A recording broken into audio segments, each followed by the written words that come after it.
welcome back to Rehydrate. This season, we'll be reading and discussing Liu Cixin's Death's End, the third and final part of the Remembrance Earth Pass series.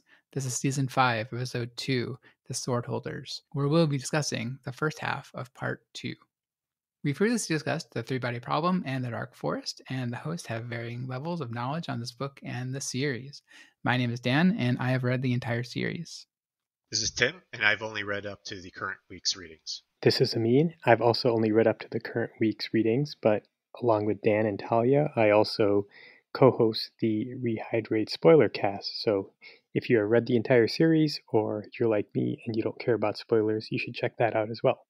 And in addition to the spoiler cast, we also have an interview series that we do on occasion for the show. And I just posted an interesting one with a translator who has translated some of Liu Cixin's work, not the Remembrance Earth Pass series, but some of his other short stories, specifically in the Wandering Earth collection and the Hold Up the Sky collection. And his name is Adam, and it's up now, so you should listen to it. I think it's a very interesting conversation. So for this episode, we are going to talk about Part 2. So we start out with the Bronze Age. One of the surviving ships from the Battle of Darkness returns back to the Earth after being told that they would be welcomed back as heroes since they were among the only survivors of the droplet attack. The warm welcome is not meant to be, and as soon as they enter the dock, the entire crew is put into trial for crimes against humanity. During the trial, it was revealed that over 94% of the crew voted to attack the Quantum during the Battle of Darkness. And even more gruesomely, they filled their food storage with the remains of the crew that they killed. Nearly the entire crew is convicted, but one of the members manages to send a communication to the other survivor of the Battle of Darkness, Blue Space, to tell them not to come back. In response, Gravity, a new fleet ship equipped with a gravitational wave antenna, is sent to pursue the Blue Space along with 2 Trisolarum droplets. Chengxin awakes from hibernation after 264 years, now 61 years into the Deterrence era, and she finds a much different world than the one she had left. The world is much more feminized, to the point where she has a hard time telling males and females apart. Humans and Trisolarians are working together and sharing science and culture, and the star that she was gifted by Yin Tianming turns out to have planets after all. The planets were discovered by an astronomy PhD named IAA. Chengxin comes to an arrangement with the UN to sell the planets and license the star's energy, but retains the star herself, since she doesn't want to sell which was a gift. With the large proceeds, she and AA form a new company. In the years since Luoji discovered and implemented deterrence, he now singularly holds the deterrence mechanism, now a gravitational wave broadcast system. At over 100 years old and suspected of mundicide for his spell, the public urges someone else to be elected to take over what is called Swordholder. One person who very much wants the job is the PIA chief Thomas Wade, who also hibernated. He fears that Chengxin would beat him out for the role, despite her not even being aware of what it is, and tricks her into a secluded area and shoots her with a common era gun, only to be stopped by AA and police before he can kill her. Meanwhile, in the vicinity of the Oort cloud, Gravity nearly catches up with Blue Space when the crew notices some strange phenomena, from holes in walls, micrometeorites, and large parts of the ship disappearing temporarily. The crew isn't sure what to make of it. After Blue Space surrenders, Gravity receives an alert that droplets are attacking. Chengxin, who feels a maternal sense of protection for this new world, eventually wins the election as the new Swordholder to succeed Luoji. She meets Luoji in the bunker deep underground for the handover ceremony, where he has been literally wall-facing for over half a century to keep the Trisolarians at bay. However, her new position is only destined to last a mere 15 minutes. So we're getting more into the meat of this book, and so we're introduced to a whole bunch of new characters that will going to be continuing following the rest of characters and ships that will be continuing throughout the rest of this book. So first is IAA, and her first name is a Chinese character, but it's I, and she is an astronomy PhD and Chengxin's business partner. Neil Scott is the captain of the Bronze Age that was tricked into coming back. Sofan, which is a robot controlled by the Sofans that takes the appearance of a Japanese woman and serves as a Trisolarian ambassador. We have Bi Yunfeng, Cao Bing, Ivan Antonov, A.J. Hopkins are the other Swordholder candidates. Dr. West, who is the psychiatrist aboard Gravity. Guan Yifan, who is a civilian scholar aboard Gravity. And finally, the ships that we are following in this chapter. We have the Bronze Age, the ship that escaped the droplet attack and killed the crew of the Quantum during the Battle of Darkness. Blue Space, the ship that pursued Zhang Beihai and Natural Selection and now is beyond the Oort cloud. And Gravity, the new ship that along with the two other droplets, pursues blue space. So let's jump into discussion. So the first part that we have in this episode is the part about the Bronze Age. So I know, Tim, like last time we talked, you had said that like, oh, I think we're going to the Bronze Age, but hopefully you remembered that is the other ship that was a part of it. They had weird names, but and I know our other co-host Talia really likes this chapter, and it gives a lot of color and has interesting narration technique of like sort of like a court transcript, was much different from the rest of the series, but it gives kind of color around what the humanity's reaction would be to something like this, to Battle of Darkness. Like I wasn't sure before if like they would be okay with it or understand, at least understand what happened, but they are not okay with it. They, much like a lot of different things, they put them on trial for crimes against humanity. So anyway, give you guys a chance to talk. What would you guys think of this part about the Bronze Age? Well, yeah, right. You're right. I hope I can be forgiven that I forgot the name of it was the name of the ship. I mean, after the trip back to Constantinople, I thought like, oh, are we just, we're doing some Stanley Kubrick stuff, and we're just like going all the way back to. There's only like a billion ships, so yeah, you can be forgiven for forgetting one. But yeah, this is an interesting start to this whole section. Which I think this whole section in general was like very uneven to me. Like this, there's a lot of wheel spinning and set up a lot of good world building here, as well as like a lot of stuff that seemed unnecessary to me. But yeah, this part was pretty interesting to me. I like anything that kind of delves into the psychology of just kind of being lost in space or just in this sort of situation. So I thought this part was pretty cool.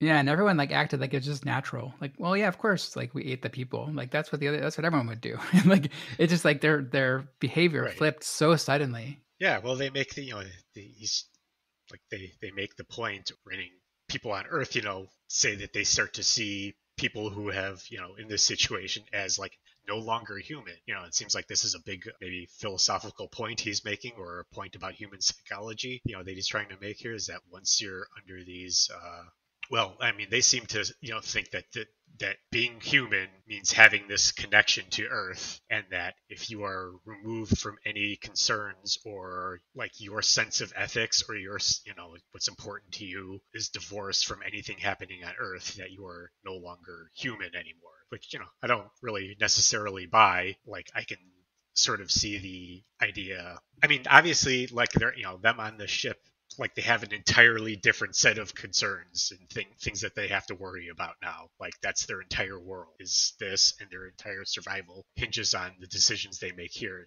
so I can understand. I mean, maybe not eating people, but like it's the same situation as, like when I mean, we've had plenty of movies about it. We had the one about the rugby team that, got stranded in the Andes and had to eat their teammate. I don't think that necessarily makes you inhuman. I don't know. I guess I really didn't care for this section. So I agree with Tim that I like the parts about the world building, and I know I said last time that I would let go of the character stuff, but I don't remember any of these characters from before, and I don't think we're going to see any of these characters again. So while it was interesting about them being tricked into coming back to Earth, it really, in my mind, I understand how it moved the plot forward, but it didn't really do any character development for me, so I was less impressed with this section than I thought I would be. So I don't think that we did meet any of the characters on the ship themselves before this. So right. we didn't know about any of these characters. So like these characters are new to us. Like the ship was around, but it was kind of more just a ship name, right? Right. So the fact that I forget his name, the fact that Neil Scott was, trying to stand up for his crew and was willing to take the fall and all that, like that was all nice and heroic, but ultimately he's kind of a throwaway character because we don't know not that I mind not knowing what actually happened, but I don't feel like we're going to get closure on that story. And we could talk about it in the spoiler cast if you like, but again, I think it was fine. It was I just thought this part was unconnected to the rest of the story for me, anyway. The Bronze Age part, or the entire? Most of it, the Bronze Age part especially. So I like the part where they talked about how the Trisolaran culture has changed, how they've learned to they learned from humans just as humans had learned from them. Hmm. So I liked all of that. The part about Wade, the part about the other sword holders, Luoji's sitting in the room as the sword holder for 50 years or whatever, like all of that stuff was, I think, could have been cut or at least tightened a little bit. Yeah, I've come to expect the style of this series is that there's really only a couple characters that act as your sort of anchor to the story, and that he will consistently like introduce characters not for the sake of your investment in their character themselves, but just to make a point, present this scenario which he has ideas about, and they're just sort of vehicles for these ideas. Like he really bites off, we've talked about this before, he likes to bite off a lot of different concepts and give his take on both scientific concepts and space psychology concepts and the logistics of space travel and all that. And it feels like, like the author really wants to make a point about a broad number of topics, and doesn't hesitate to create chapters like this to sort of dine on space psychology of being lost in this confined space. I've kind of come to accept that he will just kind of create these characters just for the sake of making these points. I think he also dives a lot into like Earth psychology and like just humanity psychology in general, and just kind of like groupthink.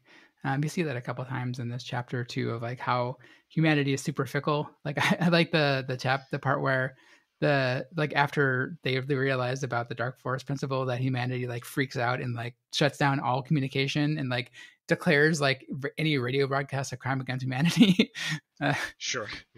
It just seems like something Earth would do, like kind of like a super overreaction. And then after a while, people are just like, it's all right.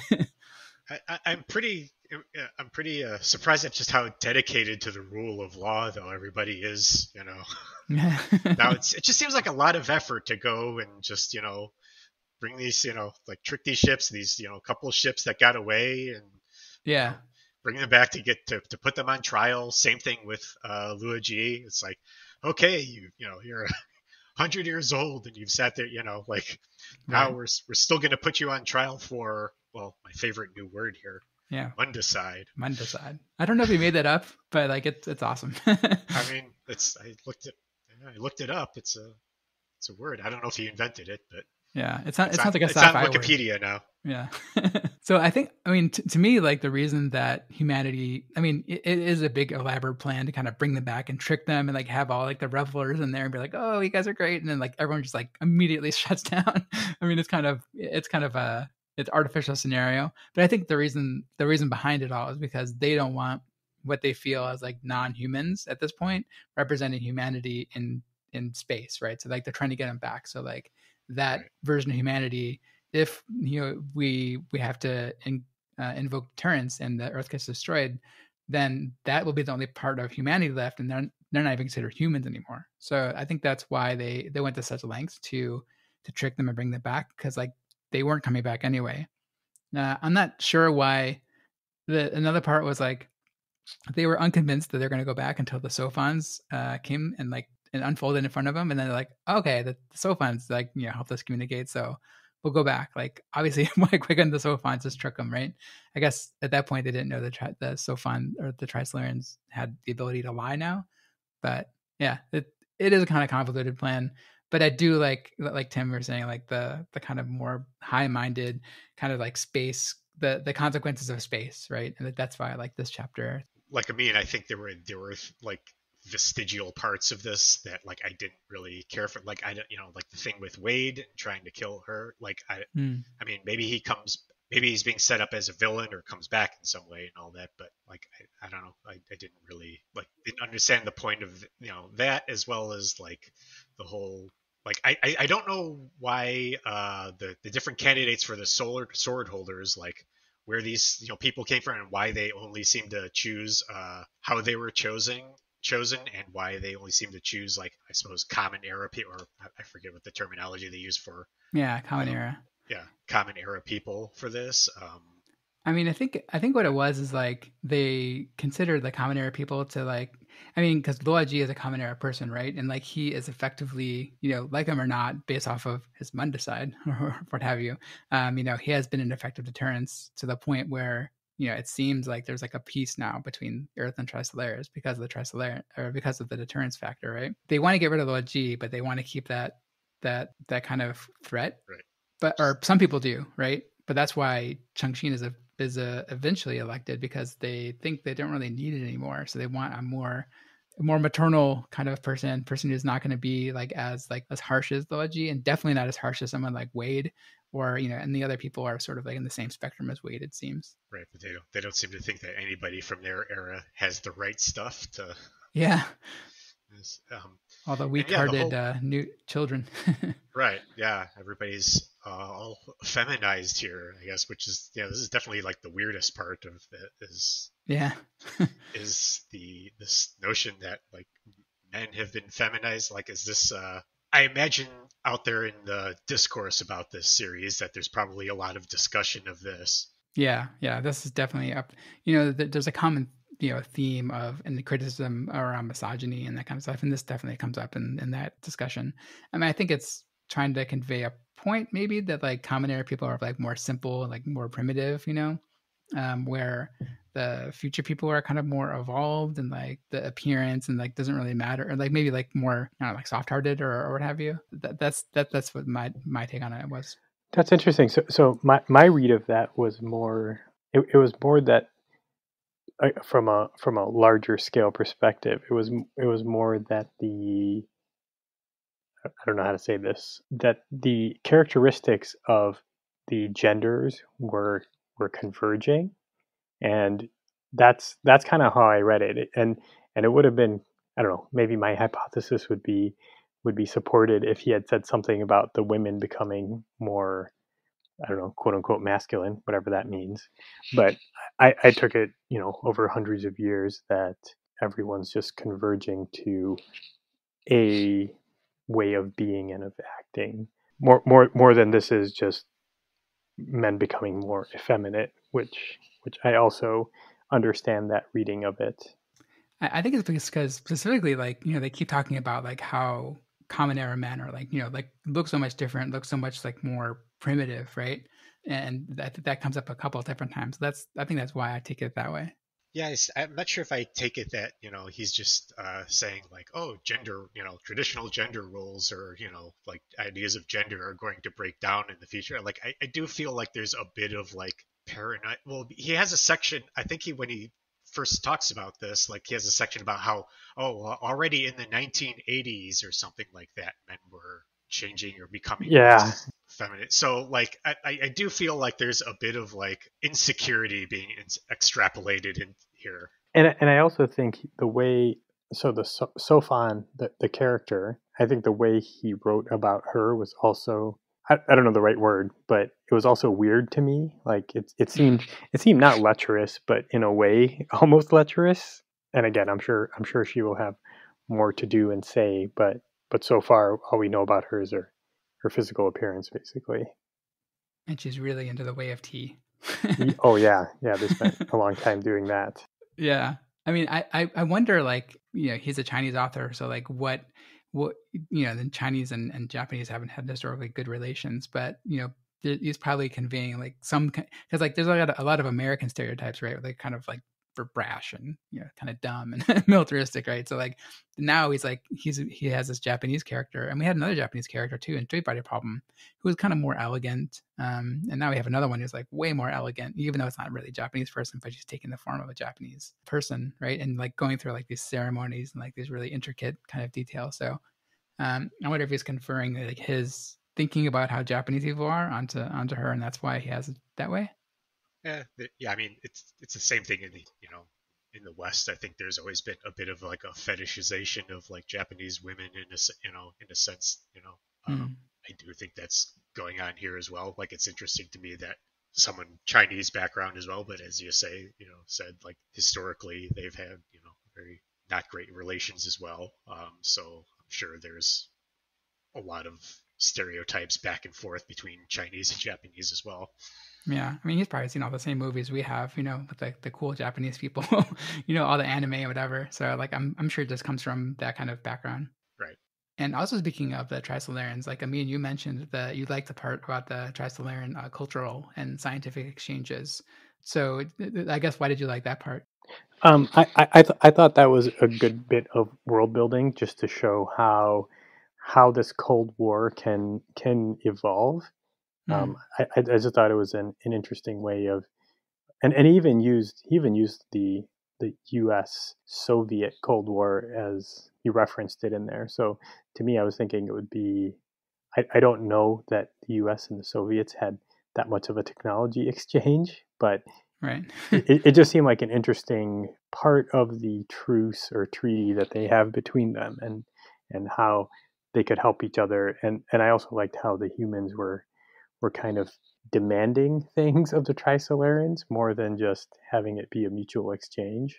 So I just thought from a sociological or political perspective, I enjoyed that little bit of detail to the world building. Honestly, it's kind of scary to me in the sense that, like, I don't know what the Trisolarans game is here, but the previous, the previous book, was all about how, like, humans' primary advantage against the Trisolarans is, like, we know how to lie, we know how to be sneaky, we know how to be subtle, and the Trisolarans are very blunt and don't know the meaning of deceit, or not just a lie, but I would think like you think of them as just very, very literal, Right. and not the sort of like creatures that would, like the beings that would have like sophisticated art. I kind of feel like the ability to lie, or the ability, that part of us is in some way the part of us that can create art or create nuanced, beautiful things. And this, like, if they've, not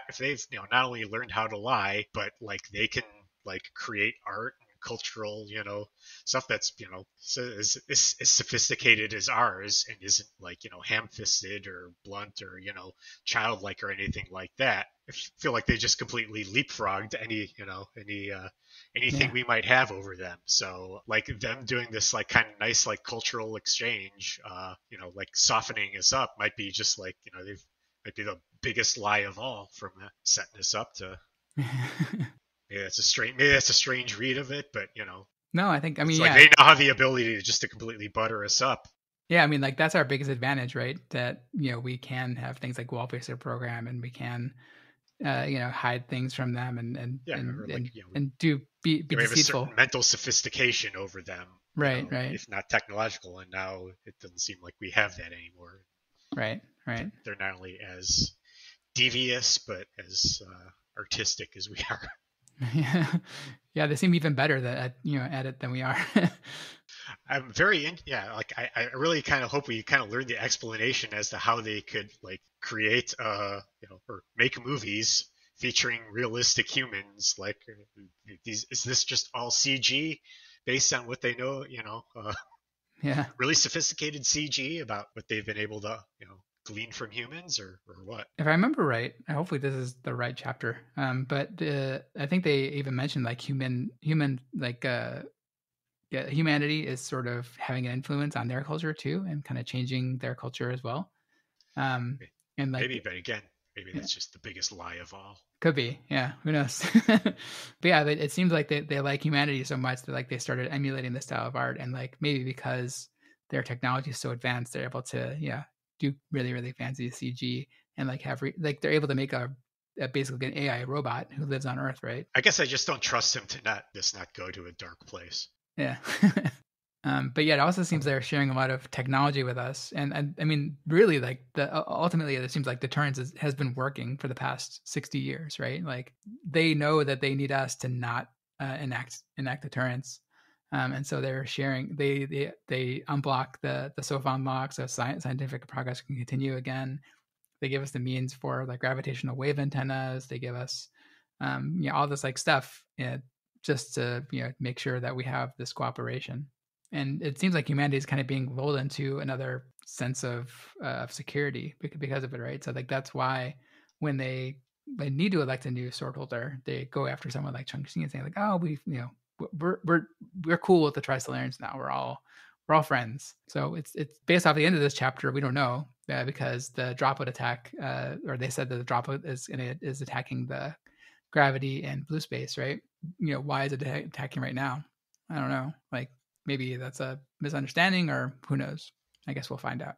Well, they also closed this by saying that her, I don't know, tenure Right. as the sword holder lasted all of 15 minutes. So clearly, Cheng Xin is something's going to happen. Yeah, I mean that it definitely it seems that way.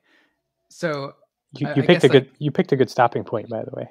Yeah, it was a good good cliffhanger there. But yeah, I would hope so, because another 50 years of her staring at a wall would be pretty boring. So. Right. Yeah, speaking of that, so I mean, like we had talked about before, like Lua Ji was the character that you would prefer to be if you were to choose a character, and like Talia and I kind of like, I don't know, this, and that's why, like sitting in front of a wall for 50 years, cross-legged, and losing your ability to talk doesn't seem like a great life. No, that does not. It seems like a pretty high price to pay for a few years in an isolated cabin. So I might change my answer. And he loses his family because of it, and like he basically loses everything, right? But he feels this responsibility to humanity to be the sword holder, because basically no one else can do it. And the Trisolarans, like I like the parts where they talk about like him kind of having a standoff, and like even like when he like exits, he like gives a bow to the wall. Basically his opponents, and like kind of acting like a samurai, and he had like the kind of long hair, like the guy in Kill Bill, I was like picturing that's exactly what I imagined him like. Yeah, same here. Pai Mei, right? Yeah. I don't think he cares. I don't think he cares that he's on trial. Yeah, it's like anything's better than anything. Whatever you do to me now is better than this. So.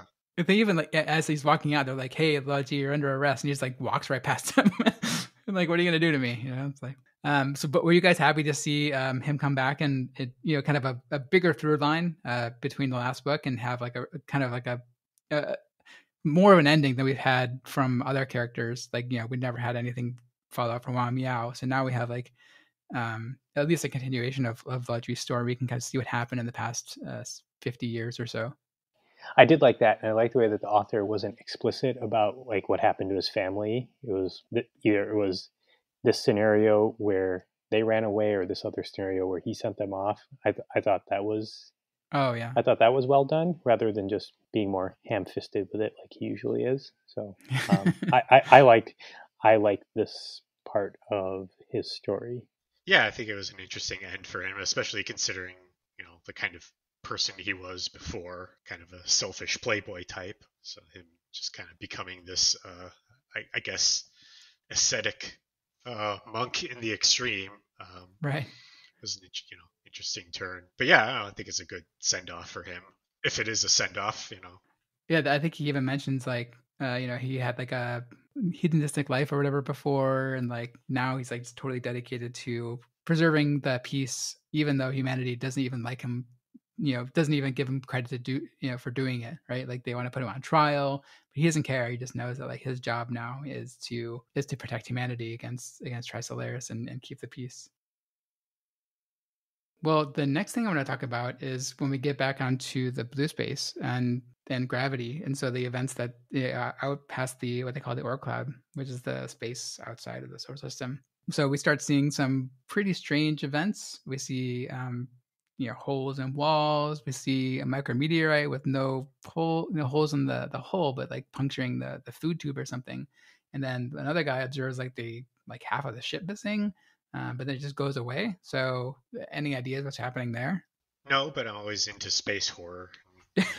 It is space horror. I think especially like when he sees the girl he likes. It's just like half of her is missing, and he can like see inside of her body. Like, well, I don't know. It's if they're encountering weird little pocket dimensions or whatever. But I mean, I have no idea what he's going for here, or what's causing this, or but I like the idea that this is all happening like once we're he's past the Oort cloud and in deep space, where like does reality break down in between like solar systems and the space there, where it's cool. But I hope he follows up on this, and like we get some sort of explanation for it that's not just everybody's going nuts on the ship. Right.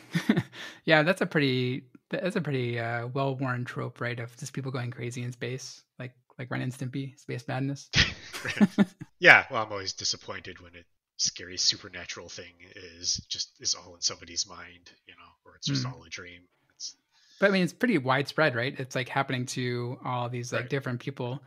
It seems like something's happening, right? Like it's not isolated to one person, right? We think. Right. Yeah. Yeah. Something's happening, and it's not, as he says, like I don't know if they're. This is where this universe interacts with other universes and weird little, like other dimensions, and you get bubbles or something like that occur in our universe. Because he says like he sticks like the violin bow into it, it disappears, but it doesn't break.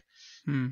So it's not like it's destroying anything. Something is existing on the other side of it. I just wish he would have had the guts to stick his head in.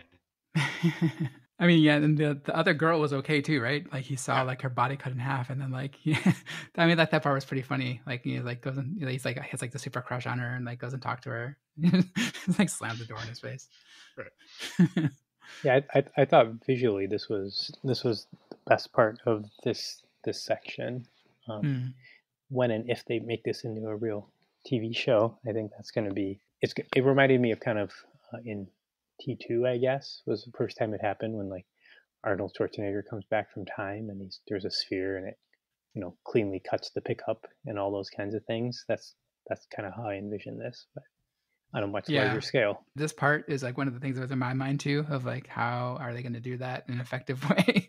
Like, like some of the there'll be a lot more of those kind of. When I initially came up with how would they film this, it was almost entirely focused on this book, and like so we see like a lot, even in Constantinople, like how are they going to film that? Like I guess like well that's not too bad, right? Like how do you film like a guy's brain disappearing, or like some of the other stuff? But like that's when we get into really hard sciencey stuff. I just think if you encountered that and like you stuck a pencil in and you pull it out, it comes comes back whole. It just wouldn't you have wouldn't you have the temptation to then like stick your arm in and then see what I see don't if it know. comes back intact, and then if your arm came back, would you just stick your head in and see what the hell is on the other side of this? I don't know Maybe I'm if there was a maybe I'm random like yeah. a random hole somewhere that was very crazy. Like, I don't know if I would stick any part of my body in there, even if I put the I violin don't bow know. in there. I think I would be too curious, especially if I was like just in the middle of a ship and like what else do I have to lose? This place sucks. I'm just gonna float out. I'm gonna either float in space forever and die out here, or I'm gonna see what's on the other side of this extra dimensional hole. I think I'd do it. How about you? I mean, what would you do? I would be curious enough to at least stick my head in there at least just to see what's going on. Yeah, I mean, you'd stick your pinky in. If it came Yeah. back fine, didn't burn off at the tip. You guys are more adventurous than me. I probably would not. So speaking of comparison, so we had a lot of different people types, right, that were candidates for the sword holder, where we had that super example of Wade, and then we had like kind of the candidates in the middle, and then Changxin is sort of on the other end. Like everyone's like, she's nice, and she probably won't activate the turrets or won't even need to. Where do you think you guys would fall in the spectrum of being able to, given the fact that there is a deterrence, would you be confident in yourself to be able to push that button in case like something did happen? I'll go first and say I would not. I would not be a very good candidate for that. I would be too freaked out about it, and I wouldn't do it. So I would not be a good candidate for Swordholder, I think.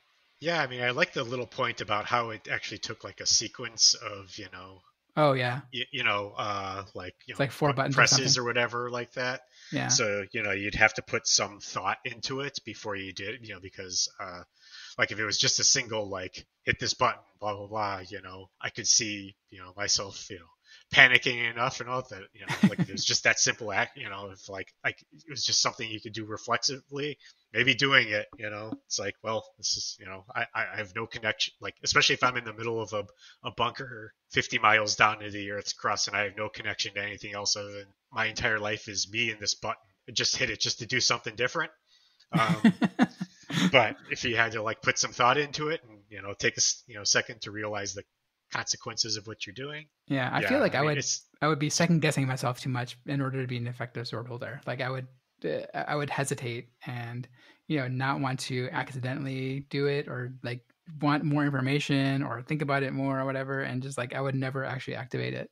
So I'm pretty sure I'd be terrible I sword mean, if they're holder. putting you in that situation, or at least in that environment where you're just isolated from it, you get the signal and then you just have to hit the button and do the thing, then, Yeah. nobody's entrusting you to care about the context. Yeah, that would be my thing as well. I would always be seeking more information. So unless it was very clear that I'm supposed to push the button, I think I'd hold off until I was absolutely certain, because that seems like a pretty big mistake to make. Yeah. I mean, at least Tri-Solaris is going to get destroyed because of it, right? And Yeah. maybe Earth, if they can figure out like where it came from, and they probably can, based off if it's just gravitational wave antennas, like those originate from somewhere, right? So probably they would know both, both systems, and just destroy all. If the dark forest principle is real, like they'd probably just destroy both systems. So I couldn't deal with that kind of responsibility. I mean, even like you think about like the people who worked in like the bunkers, like the missile silos, right? Like they would just get codes from the president or whoever, right? And just like act on them. So like they're not even making decisions. They're just there to like validate that the decision came in, right? So this is like sort of a combination. Like this is like as if a president had the button in his hand to destroy a the Soviet Union or whatever have from back in the day. So it's too much responsibility for me. Too much consequential. I can only be responsible for inconsequential things like websites and whatever. Plus, then you'd be accused of mundicide if you screwed up. That is true. Well, people would be dead anyway, so the Earth would probably be destroyed. So probably they'd be having the orgies and stuff. So. Well, they'd be too busy to prosecute you. Right. Although you're still banking on this whole dark forest thing being correct. Like it'd take a while. It'd take a long time, I think, for you to find. Like for you actually find out. You send out this. You broadcast your location and all that, and then you probably still have a lot of like generations to go before you get any sort of response. Or is that true though? Like he sent the spell out, like the star that he sent the spell out on was 50 light years away, right? And then he found out like only like 100 years later, because it takes 50 years or was it 50 years, or it seemed pretty quick for someone to pick up the spell and destroy that planet, and then we were able to get that information back. So I don't know that it would take generations. I mean, I get the sense that like people are out there, like not that far away, or maybe have more advanced monitoring techniques or something, at least from the spell, right? But I mean, why would they even just want to destroy you other than like destroy your planet? I mean, maybe there would just be more another type of like the Trisolarans, just another alien coming to take you over because hey, life supporting planet there.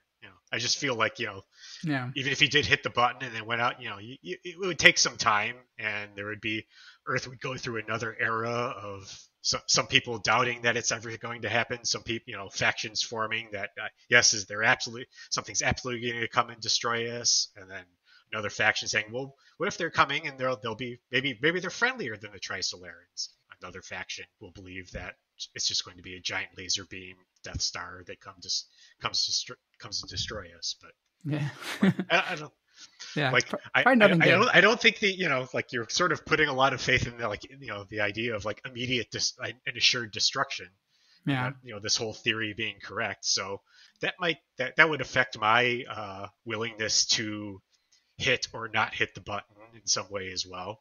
I think Luigi specifically, though, he obviously believes in the Dark Forest principle, so right. He would have that weight of that decision of like thinking like if I do press this deterrence, like I am gonna, I am gonna incur at least Tri-Solaris getting destroyed, if not the Earth too, if they figure out where the transmission is coming from.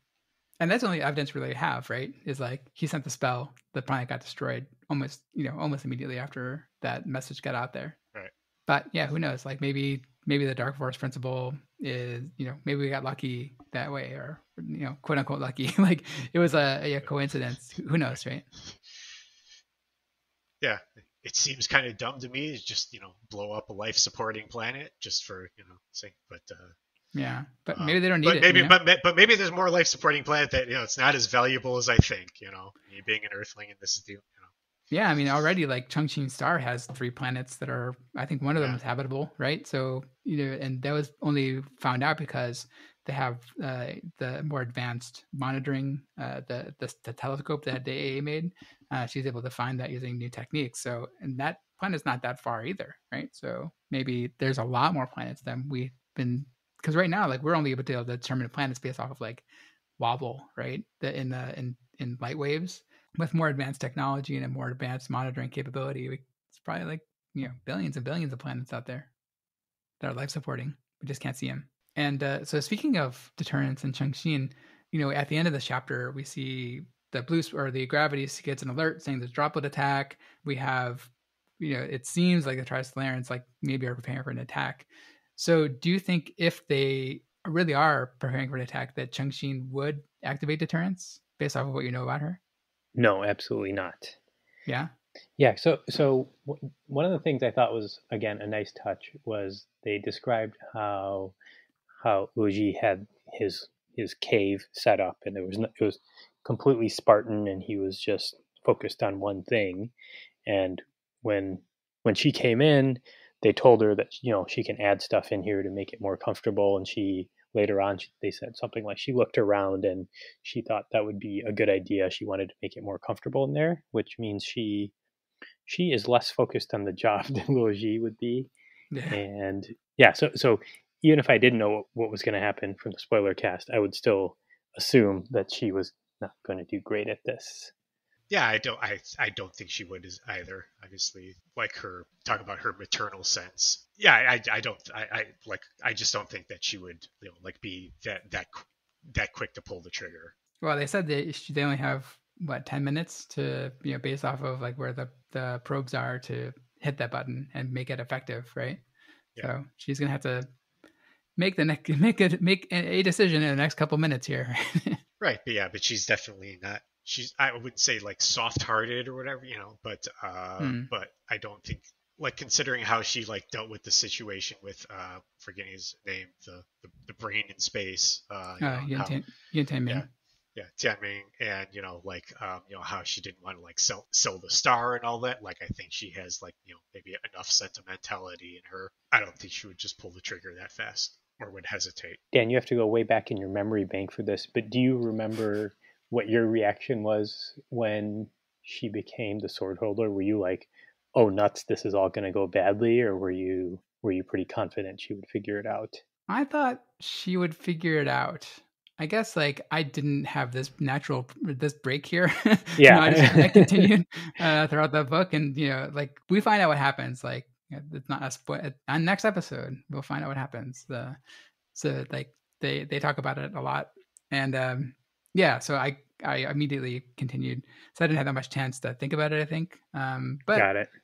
I guess like I'm more of an optimistic person, and I always figure that it's going to work out. And maybe that hasn't been. I guess there's not a lot of like reason for me to hope that things are going to work out based off of the rest of this, because the series kind of throws you for loops, right? Like you think of like, oh yeah, cool, we got the droplet, we got the tristones under control. We had to kill this one droplet, no big deal, right? And then it's like, well, that didn't happen. So like, I don't know why I have kind of the optimism. But I guess I just assume like she seems to be the main character. She's probably gonna step up to the occasion and push that button if the droplets are really attacking, or maybe it's a misunderstanding or what have you. Yeah, it's at the point where it's like I expect my expectations to be subverted in some way. Yeah. So it's like why I don't really have necessarily a good answer as to whether she'd pull it or not. I think it's kind of like I don't think whatever's coming beyond this has anything to do personally with whether she pulls it or not. I think something else happens or something. I Hmm. mean, that's I guess my immediate prediction for what the immediate next chapter or something is that something happened that obviates the need to pull the trigger or Hmm. even have this in place. I guess we'll find out. We'll find out next episode. All right. Well, any final thoughts or other things you guys want to talk about related to this episode? In general, I can't, like looking back on the series, I can't believe we're this far into the series and we still haven't seen a Trisolarian yet. I guess my question to we you saw so guys, fun. yeah, I guess, but my question to you guys is that at this point, especially you, Dan. Like, do you remember like at what your mental image of a Trisolaran was at this point before, like at this point, like, did you have a mental image of them? So I always assumed they were kind of like big, grayish, silverish, reflective blobs that had like shiny heads because like they always talked about like they're using light for communication. So like I'm trying to think of I have like this cartoon image in my mind and it might be from like Aqua Teen Hunger Force or something. They have like these blobs and like they look like amoebas, but like they're like human size, right? But like they kind of like go up a little bit and like they have like reflective heads that like kind of shine light. That's always been my that was through three body problem and whatever like that was the image that formed in my mind is what they actually look like. And then they could also in that state they could pretty easily dehydrate, right? They can kind of flatten up and be stored and whatever. That was what was in my mind. So you didn't have like an anthropomorphized idea of No, I don't think so. It was always more kind of blobby. Yeah, I guess I asked that question because I realized up to this point, even though I've like thought about like, well, when are we going to see the Trisolarans? I've never like formed like a mental image of what they were, other than other than in the goofiest sense from the the initial three body problem game. I just thought of like, I don't know, humans or humanoids that just like flattened out like color forms or something when they dehydrated, and they Right. talk about stacking them on top of So I don't, and that might be that was probably the game's humans interpretation of that, but Right. Yeah. Yeah. They did that as the recruiting tool, right? So, yeah, I never assumed they look like human-like. That, yeah, in my mind, they're always, blobby. How about you? Any images in your mind of what a Trisolaran looks like? No, I am unimaginative, so unless the author is going to describe it, I just imagine all aliens look like. Did you ever see that movie with Charlie Sheen called Arrival? The Arrival from, I don't know when it was from, late 90s. The Arrival? No. It was a great movie. So I'm 1996, but basically that's what I imagine all aliens looking like. Was it better than Arrival? It was not better than Arrival, but it was actually really good. I know it sounds funny with Charlie Sheen in the lead, but he did a good job, and the movie was well written and all that stuff. So, but yeah, blobs are blob could be real. I mean, there's kind of three go-tos, that I think, like as far as aliens, there's just like the alien from Alien, from Alien. There's like some completely weird, just kind of blobby, amoeba or something that looks like some form of microcelled organism on Earth, just much larger. Yeah. And then there's just like something with a lot of tentacles. Like I don't know why. Just assume it has a lot of tentacles.